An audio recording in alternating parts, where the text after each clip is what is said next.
Hello, I hope you're all doing well. Today, I briefly want to talk about on a very interesting concept and practice and mode of living, which is being liberal. Now, I'm active on Twitter. I read a lot of conservative as well as liberal and progressive blogs and newspapers. And one thing that has come across to me really clearly, especially coming from the conservative media, is that there is a certain view of liberals and progressives that's posited by the conservative pundits and politicians and people. And it is often kind of, liberals are often kind of referred to as a group that is weak, has probably no moral compass, and people who are probably naive, have a herd mentality. And so constantly, and they're also, if you're in the United States, they're also posited as unpatriotic. And generally speaking, if you read or hear all these views, the idea that comes across is as if being liberal is being impractical and being weak, and somehow a lot of people internalize that. And what I want to clarify here is, and this is based in my understanding of how identities are constructed, and how our personal and collective identities are formed.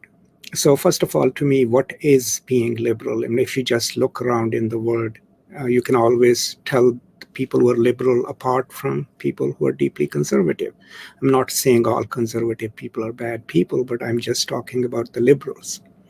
Most liberal people, if you come across them, will be tolerant of differences, will either be not sexist at all or less sexist, or at least be aware of something called sexism.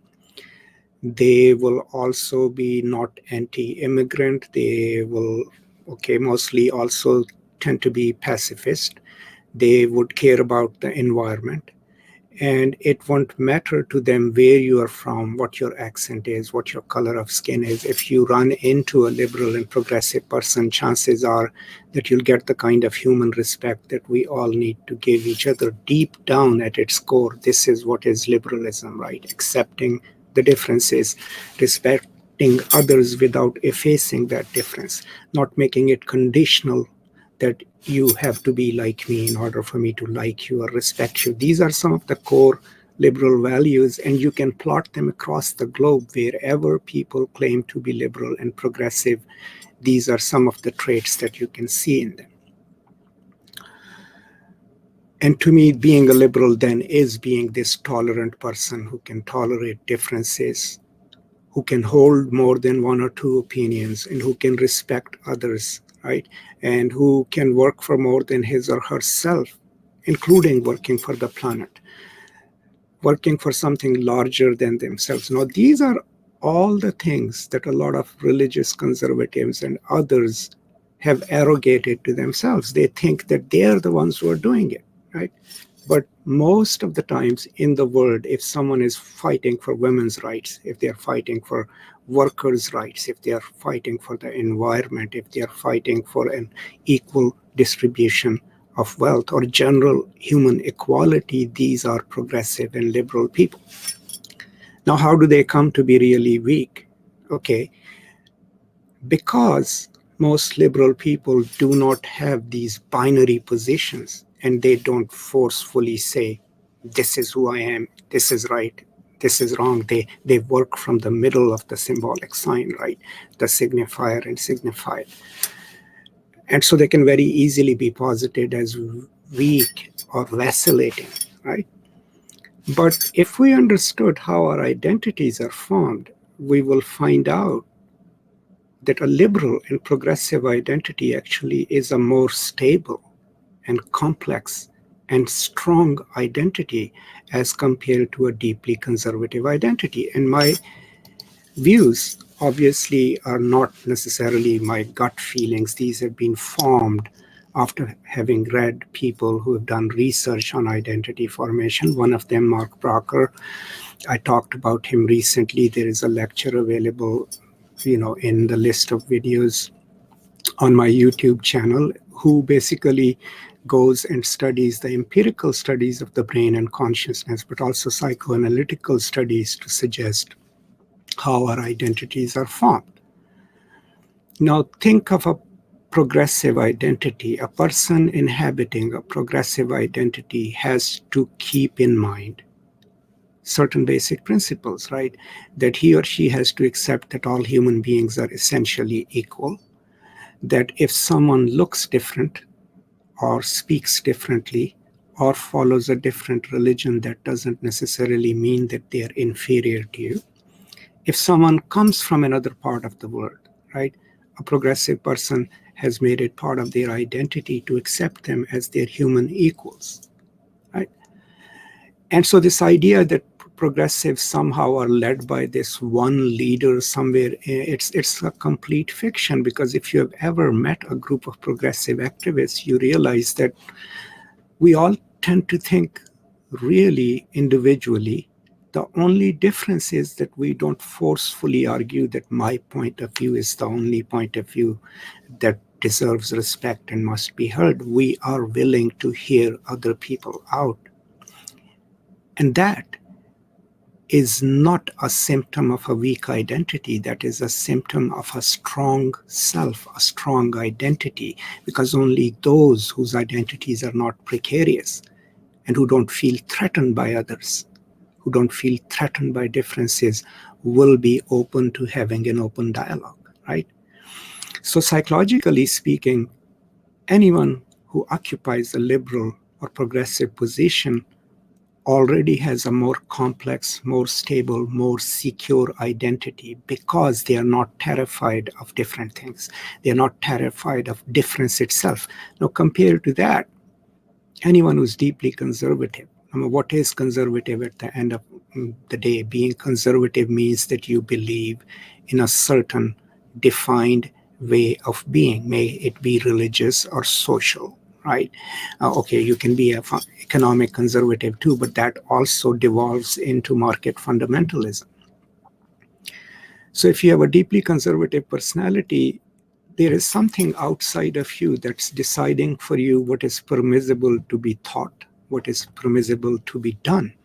So whenever you encounter difference, since your identity is based in these very limited signifiers of what is worthy, what is important, you're already suspicious of people who look different from you. You're already threatened by people who may come from elsewhere and might want to take your job or whatever.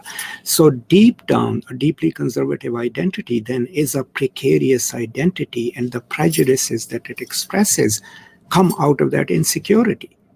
Not to say that people like Alex Jones and others who shout on camera and can openly call people names are somehow stronger than a person who speaks softly and loves his or her fellow human beings. That's a fallacy, because the very fact that these people are shouting at people who are different from them, they are angry at them. Where does anger come from? From that insecurity. Now, people who are strong, I mean, think of your idea of strong people. We never really think that people who are strong go blaming others. No.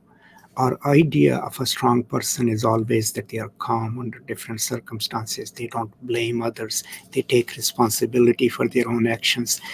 They don't say, oh, it's so-and-so's fault. These are the people we consider are strong. And that's a trait which you will see in liberal politics and in liberal individual and collective identities, where we are not afraid of criticizing ourselves.